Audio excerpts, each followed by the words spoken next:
বিশালগড় থেকে এক নেশা কারবারিকে আটক করে নিয়ে গেল চোরাইবাড়ি থানার পুলিশ। ধৃত নেশা কারবারির নাম দেবাশিস সাহা। চোরাইবাড়ি থানায় তার বিরুদ্ধে এনডিপিএস ধারায় মামলা রয়েছে। বেশ কয়েকবার তাকে চোরাইবাড়ি থানায় উপস্থিত হওয়ার জন্য নোটিশ পাঠানো হয়, কিন্তু সে থানায় উপস্থিত হয়নি।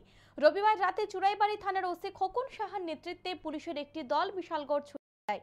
বিশালগড় থানার পুলিশের সহযোগিতা নিয়ে বিশালগড় থানার অন্তর্গত পশ্চিম লক্ষ্মীবিল এলাকা থেকে গ্রেফতার করা হয় দেবাশিস সাহাকে। তারপর তাকে চোরাইবাড়ি থানায় নিয়ে যাওয়া হয়। চোরাইবাড়ি থানার ওসি খোকন সাহা জানান, 2024 সালের 6 জুন তৎকালীন চোরাইবাড়ি থানার ওসি সমরেশ দাসের নেতৃত্বে চোরাইবাড়ি থানার সামনে থাকা নাকা পয়েন্টে WB73T5911 নাম্বারের একটি গাঁজা বোঝাই ট্রাক গাড়ি আটক করে পুলিশ। গাড়ি থেকে উদ্ধার হয়েছিল 35 প্যাকেটে 275 কেজি গাঁজা।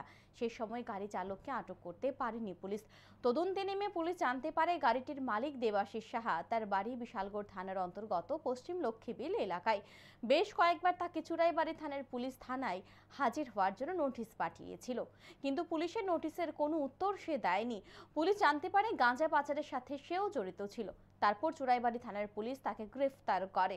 সোমবার পুলিশ রিমান্ডের আর্জি জানিয়ে দেবাশিস সাহাকে আদালতে সোপর্দ করে চোরাইবাড়ি থানার পুলিশ।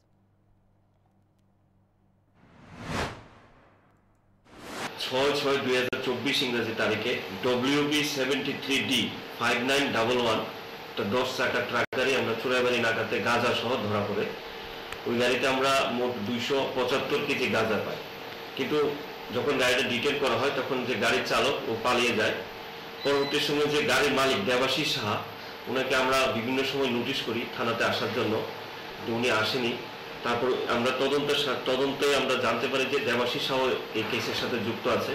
তারপর গতকাল রাত্রে আমাদের চোরাইবাড়ি থানার একটা টিম বিশালগড়ে যায়। সেখানে বিশালগড় থানার পুলিশের সাহায্যে আমরা গতকাল রাত্রে দেবাশিস সাহাকে অ্যারেস্ট করে আজকে সকালে আমরা ওকে থানায় নিয়ে আসি।